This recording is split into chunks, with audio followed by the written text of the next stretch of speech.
active editor of Saturday Night Magazine.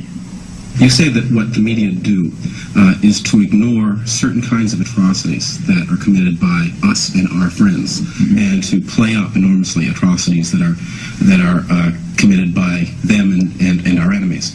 And you posit, in fact, you say in the Massey lectures that there's a test of integrity and moral honesty, which is to have a kind of equality of treatment of corpses. Equality of principles. I mean, that every dead person should be in principle equal to every other dead person. That's not what I say at all. Well, I'm glad that's not what you say, because that's not what you do. Of course it's not what I do, nor would I say it. In fact, I say the opposite.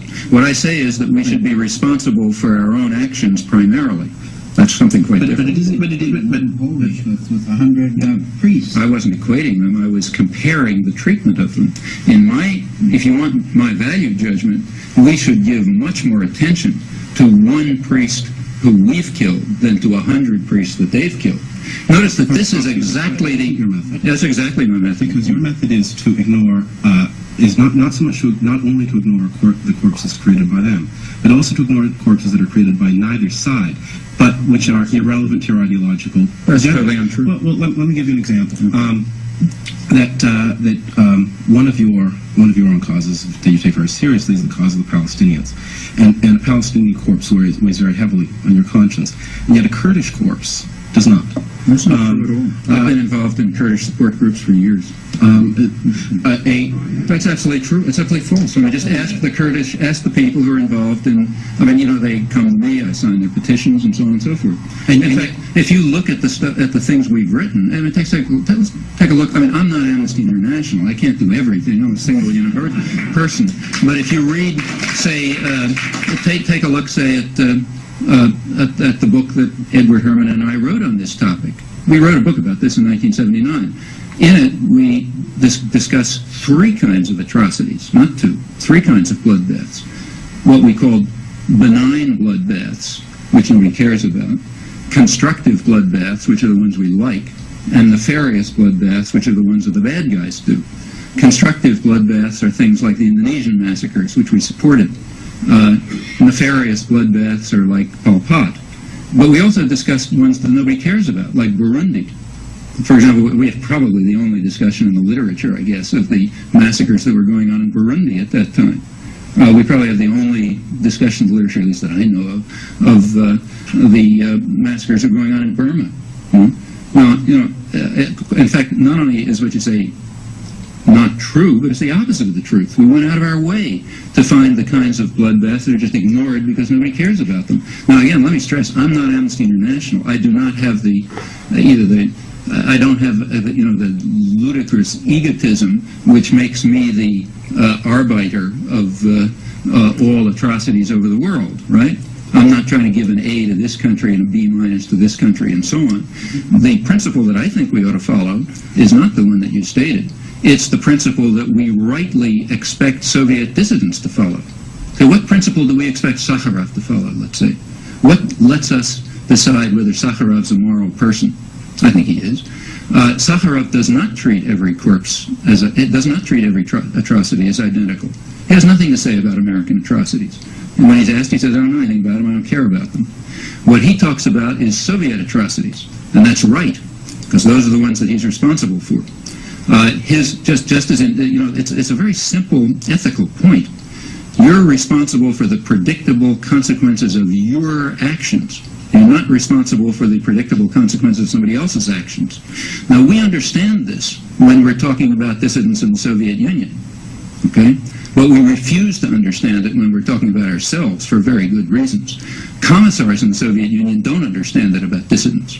Commissars in the Soviet Union attack Sakharov and other dissidents because they don't talk about American crimes, right?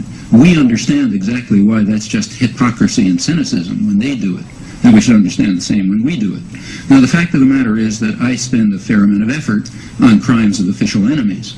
There are a fair number of people in the United States and Canada from the Soviet Union and Eastern Europe who are there because of my personal activities on their behalf. I don't take any pride in that particularly. I just do it because I'm interested in it. The most important thing for me and for you is to think about the consequences of your actions. What can you affect? Those are the ones you primarily ought to be concerned about. Of course, every corpse is a corpse, but there's some that you can affect, and there are others you can't do much about. You know, like I can be worried about things that happened in the 18th century, but I can't do much about them. This is Peter Worthington, editor of the Ottawa Sun. It strikes me that your living refutation of the thesis that you can't get a certain point of view across. You've hardly been a shrinking violet over the past 30 years, but it seems to me the effect of your theme has been virtually zilch, except for a few of the elite who support it. It seems to me the great mass of the American people, the workers, either don't understand it or reject it totally. First of all, I don't agree with your factual assumption. I think it's exactly the opposite of the truth. What fact? What you said is that you said correctly that I haven't been a shrinking violet, and you said the effect has been zilch except for elements of the elite. The facts are exactly the opposite. The effects on the elite are zero, and the effects on the general population are not insignificant. Not just me, I'm one person. There are a lot of people doing this sort of thing, and we have much greater outreach than we've ever had before, not through the elite media. I mean, when as I said before, I travel around the country all the time. I can't accept a fraction of the invitations that come. I'm booked up solidly 2 years in advance, and I probably don't accept maybe 10% of the invitations that come in. The thesis works well for you. But see, there's a reason for that. That was not true 20 years ago. When I got started in this, I was talking to people. If I could talk to 3 neighbors in a living room, I'd consider it a good evening. You know, I was giving talks on the Boston Common where we had to be protected by the police to prevent us from being murdered, and that was going on until 1966. You know, Boston is a liberal city, incidentally, and this was with the support of the media. But the media wasn't ignoring you. Oh, totally. I mean, how look, come all of the in the 1960s, well, I mean, see, there are a lot of illusions about this. In the 1960s, the media were completely closed to anybody like me. That includes public radio, for example. The most liberal segment of the American media is probably National Public Radio in Boston, where I live, and I'm not unknown. During the entire Vietnam War, when I was very well known for our opposition to the war, I was on National Public Radio once for, I think, 5 minutes, if I remember, after I came back from Vietnam with an extremely hostile interview by the most liberal commentator, Louis M. Lyons. That was it. Now, I could never be in the newspapers or anything of that sort. By the early 70s, it began to change a little. And by the late 70s, it changed more, and in the 1980s, it's considerably more. I mean, it's still very limited, but if I wanted to, I could probably, at this point, say, write op-eds for quality local press, not the New York Times, but say the Minneapolis Star-Tribune or something. That was unimaginable in the 60s. Yeah, but that's the elite, surely. It's not. No, you see, but that's a reflection of. See, I think that's missing the point. The elites are about as closed as they always were. But the general population has changed, and that's beginning to affect the institutions. I mean, outreach to the general population is much easier than before. No, I mean, I gave my own experience, but other people do the same. Have the same experience. You talk to much wider groups, much bigger audiences. They're much more sophisticated. I mean, in the peak of the peace movement, I was always cutting corners. I would never say what I thought. I never talked about the U.S. attack against South Vietnam in the 1960s, even in student activist groups, because they wouldn't know what I'm talking about. Nowadays, I never talked about institutions. I never criticized. Today I talked a little about capitalist democracy. I never talk about that kind of thing. In the 60s, it was just too exotic, But I don't cut any corners anymore anywhere. I can be giving a talk in eastern Kentucky or, central Iowa or something else, and I say exactly what I think, and people generally understand it. They may not agree, they may be surprised, but they want to listen and they want to think about it. Those are changes outside of the elite circles. Noam Chomsky. I'm Mr. Sinclair.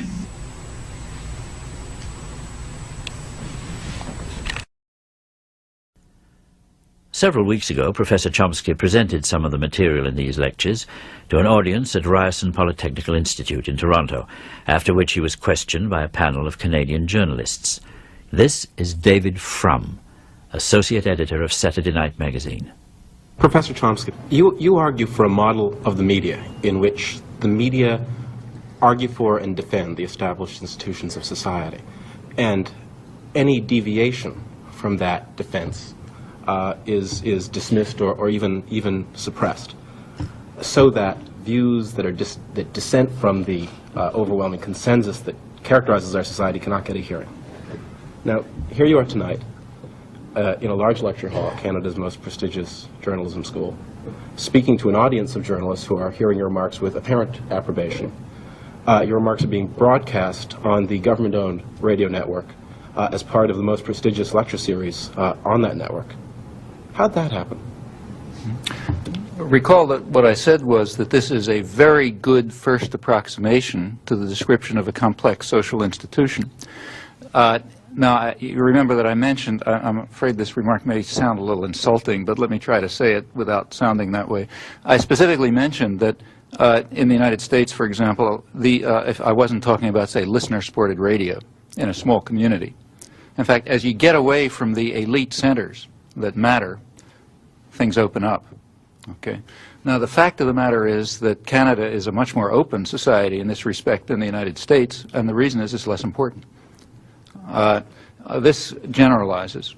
I can talk this way in Belgium, you know, in Israel, in Latin America. I can't talk, I mean, I can talk this way in the United States, but not on national radio and television, because it's just too important. What people think about international affairs in Canada just doesn't matter that much to established power. If it did matter that much, Canada would close up too. If CBC then is just a small a publicly funded station in some small town, looked upon in that perspective, why don't we turn to the CBC person on stage here, and Margaret Daly, perhaps you can have a turn.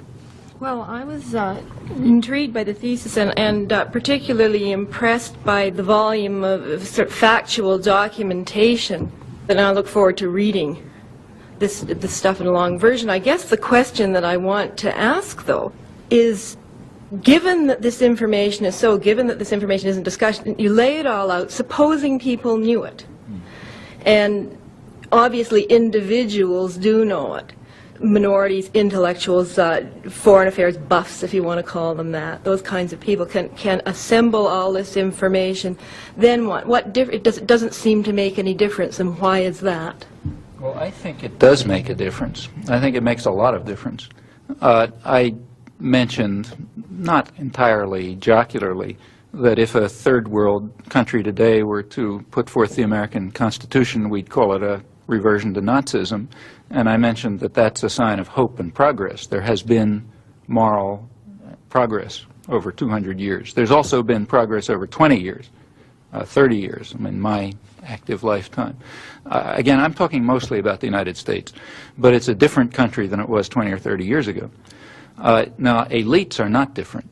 They're pretty much as indoctrinated as they always were.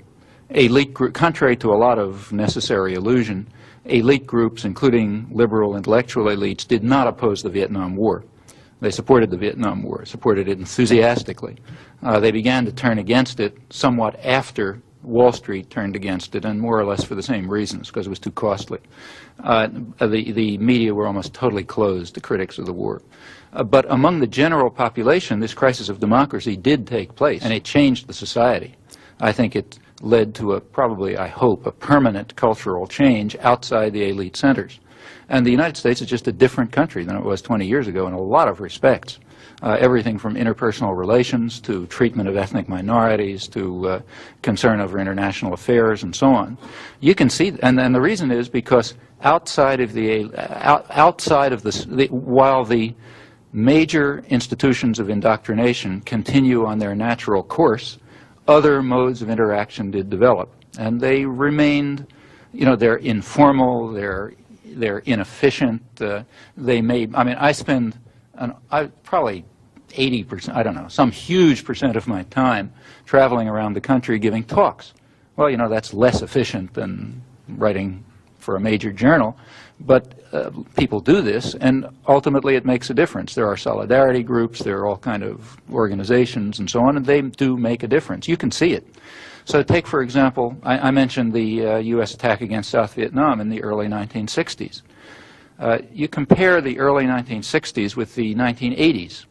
That's 20 years.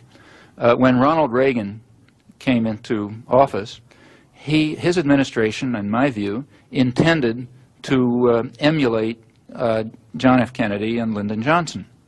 except their target was Central America. They came out with a white paper in February 1981, right after they came into office, virtually a declaration of war.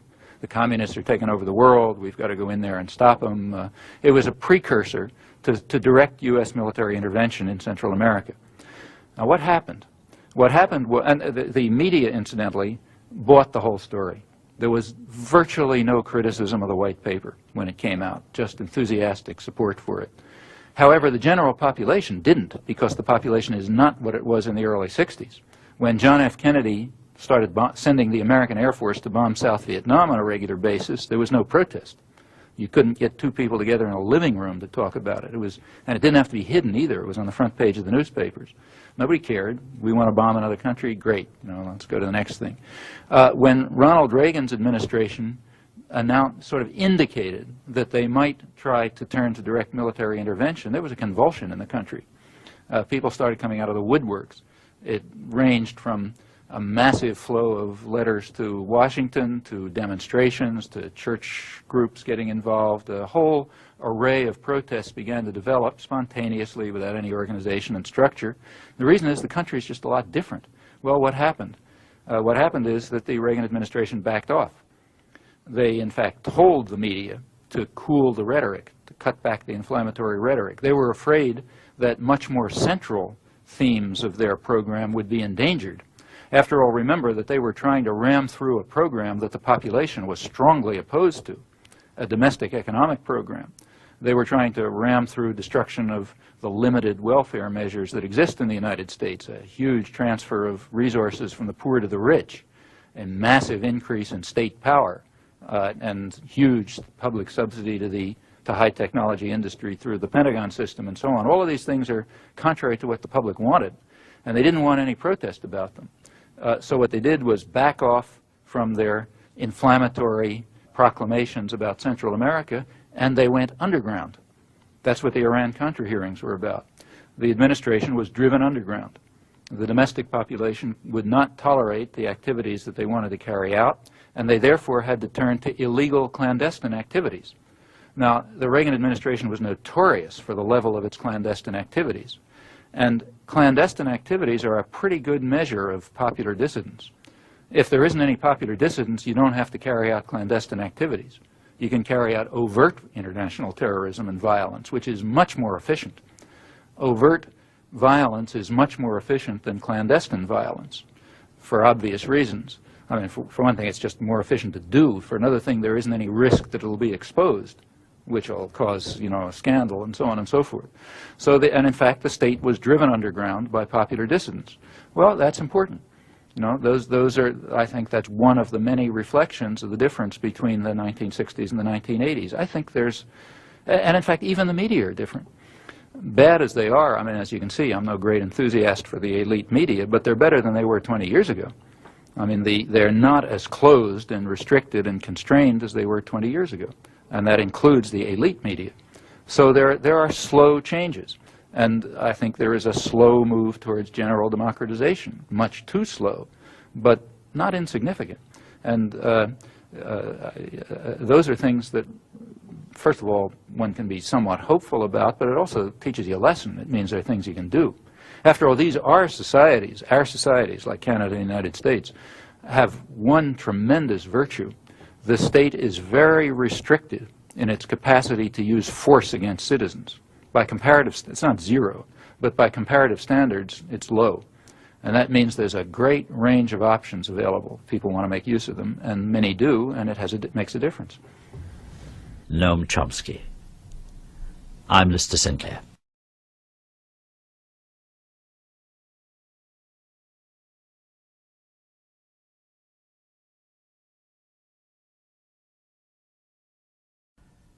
This is Gene Allen, foreign editor of the Globe and Mail. Many of the things you describe about how the elite press in the United States sees the world are replayed to us through some of the main communications links that we rely on, such as Associated Press, Reuters News Agency, New York Times News Service. And I think many Canadian journalists are in the position of recognizing a strong U.S. bias in those reports, and in are active in, that's one of the day-to-day challenges, is trying to find ways of getting around that. One of the things you can do is get your own correspondents there who have a different point of view, or try and get local stringers. You can't do that all the time. But I just wonder from that, from my point of view anyway, it seems that perhaps a lot of what you describe could be simply interpreted as kind of the American press playing cheerleader for the home team. It's just like there's a kind of sports writer who's called a homer, you know, and the home team can do no wrong. Can you look at it that way, just as an issue of American foreign policy, and that countries like Canada can have some effective room to maneuver in terms of covering the world?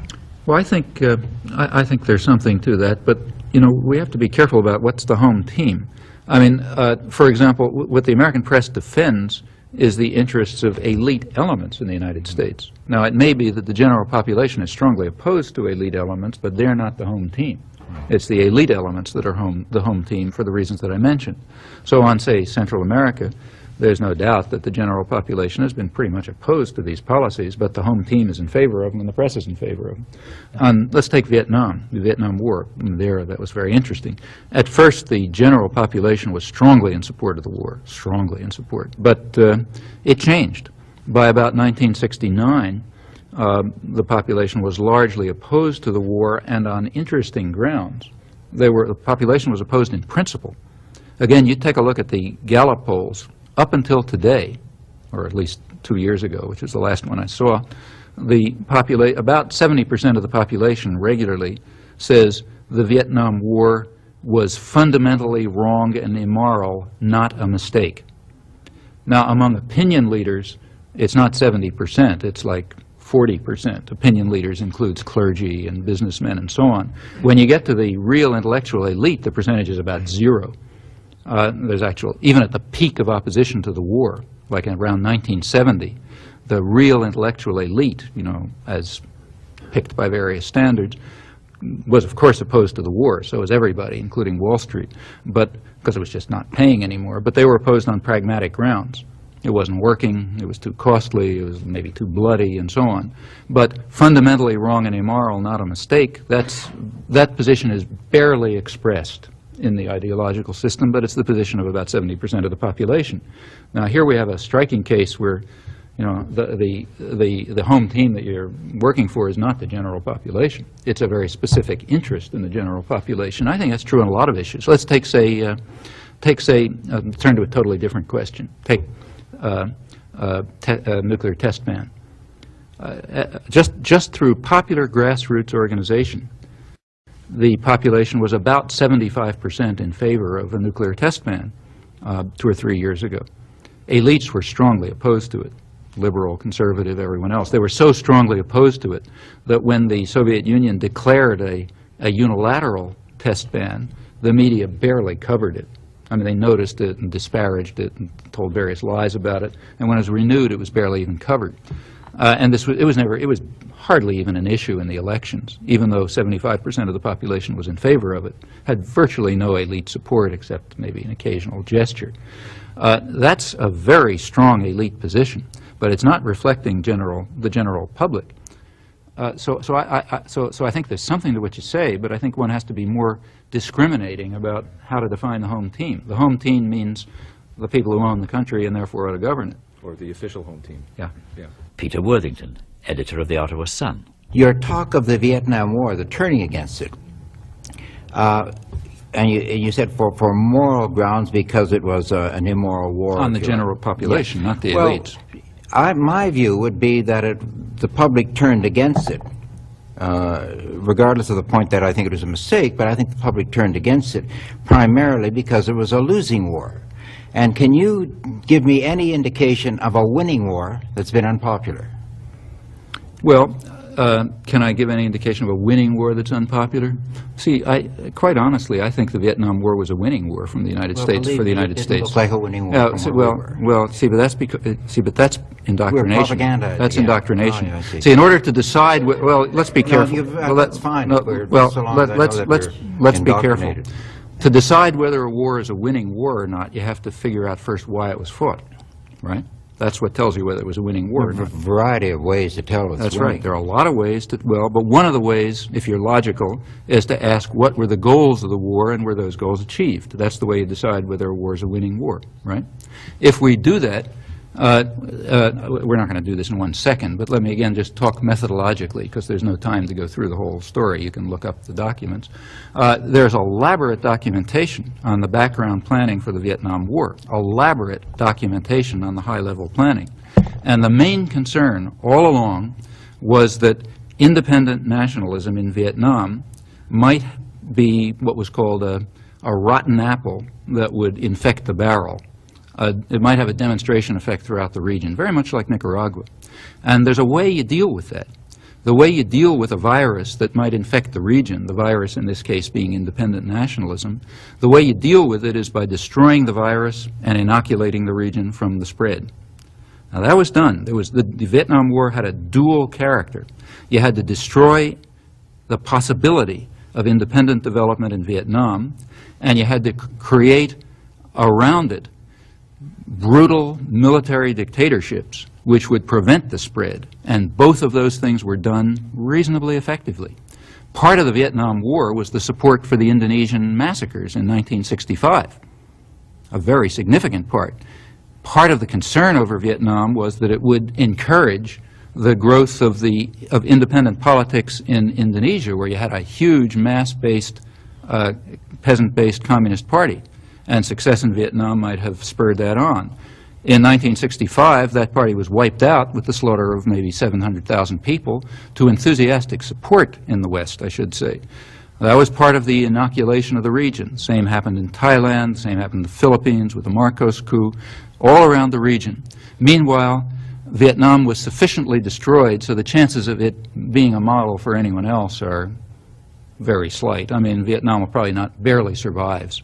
You know, it's suffered the kind of fate that there's nothing to compare with in European history back to the Black Plague. You know, it'd be a century before they even recover, if then.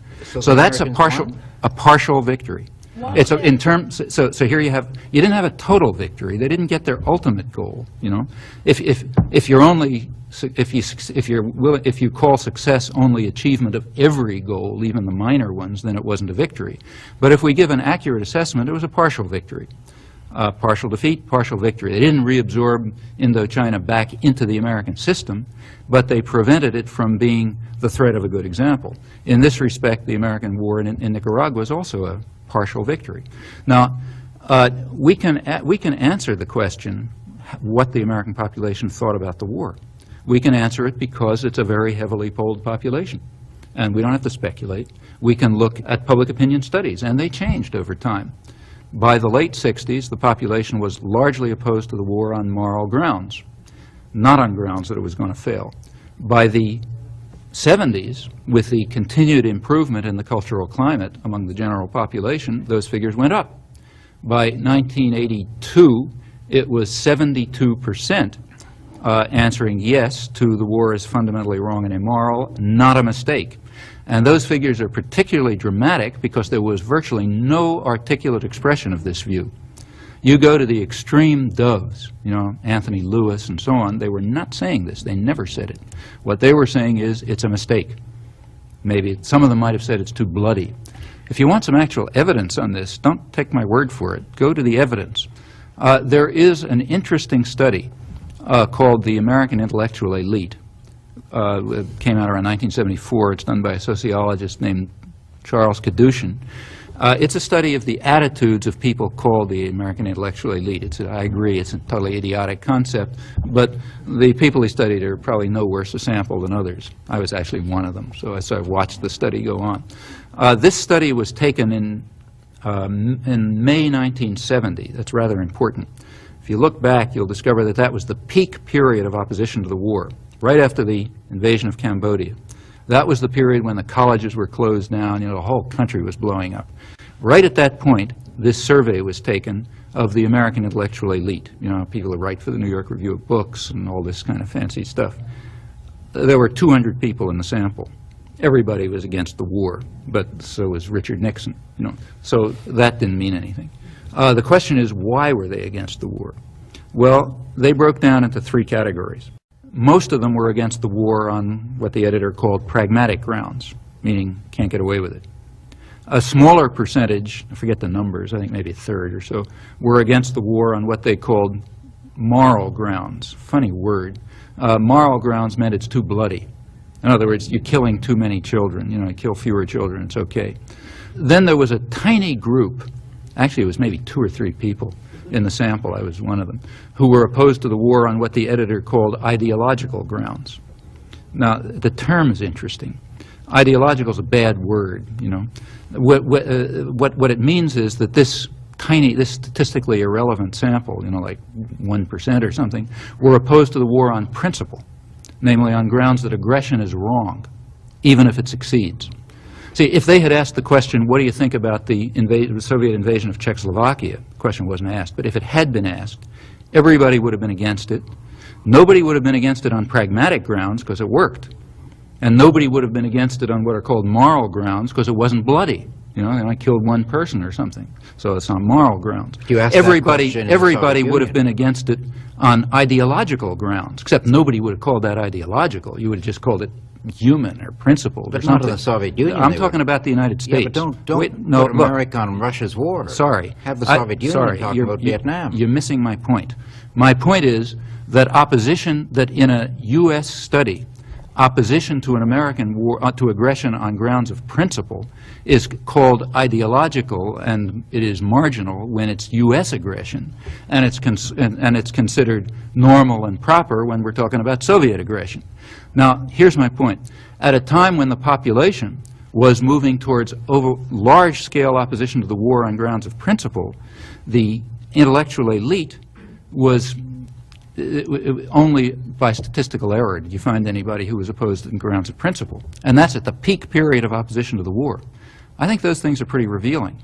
In fact, I think there's, in my view at least, there's a kind of a split that's taken place in American culture, an interesting sort of split between educated elite opinion, which in fact is jingoistic and indoctrinated and reactionary and so on, whether it calls itself liberal or something else, and the general public, which is moving in another direction. Noam Chomsky. I'm Lister Sinclair.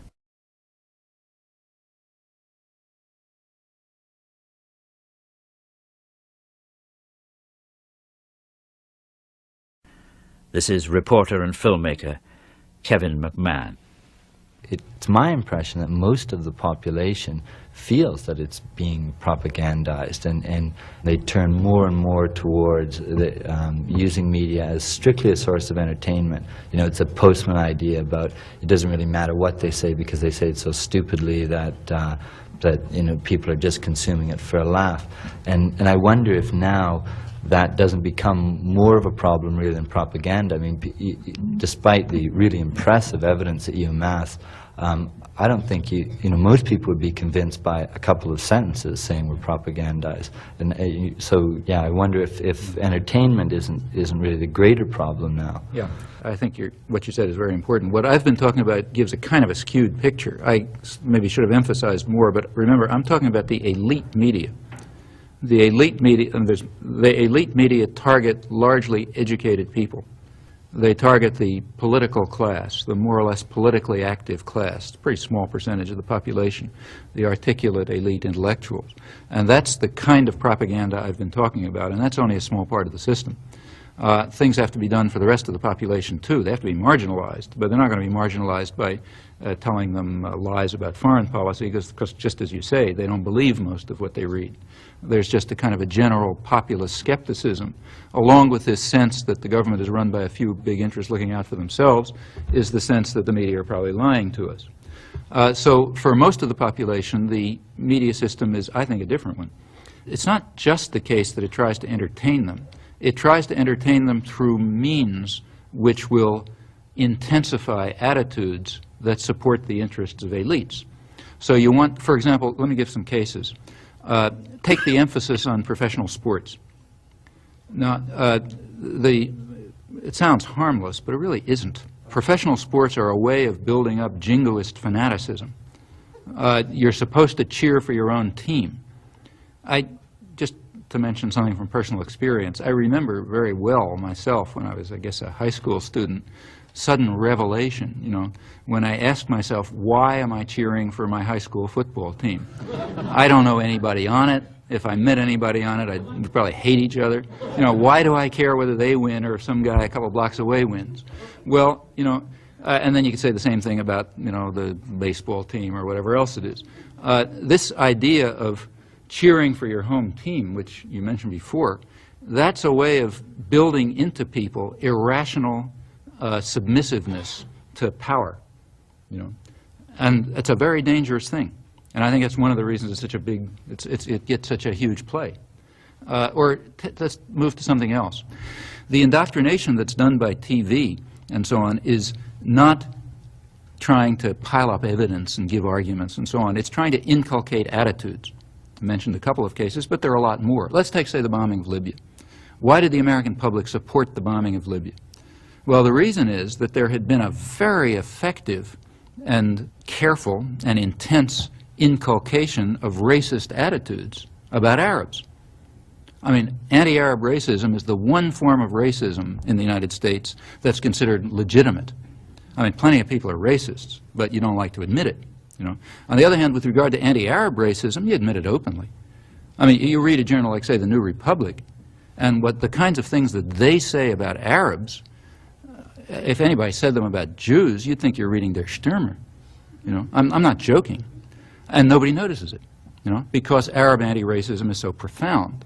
It shows up in literature. I mean, there are novels that have a form of anti-Arab racism that's hair-raising, you know. Same is true of television shows and so on and so forth. An image has been created throughout a lot of the media are part of this, not all, of you know, the Arab terrorist lurking out there ready to kill us. And against that background, you could bomb Libya and people would cheer. Recall how effective that was. Remember what was happening in 1986. There are a lot of measures of how effective this is. Remember that in 1986, when this happened, the tourism industry in Europe was virtually wiped out because Americans were afraid to go to Europe, where incidentally, objectively, they would be about 100 times as safe as in any American city. That's no joke.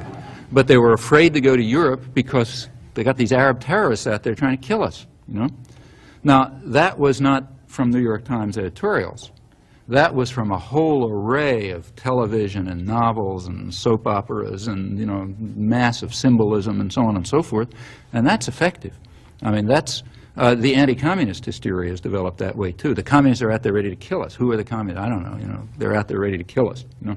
This is introduced by the kinds of symbolism that TV is good at and cheap novels are good at and so on. And that's important. You know, these are critical means of indoctrination. It's just that I wasn't talking about them. I was talking about the more intellectual side.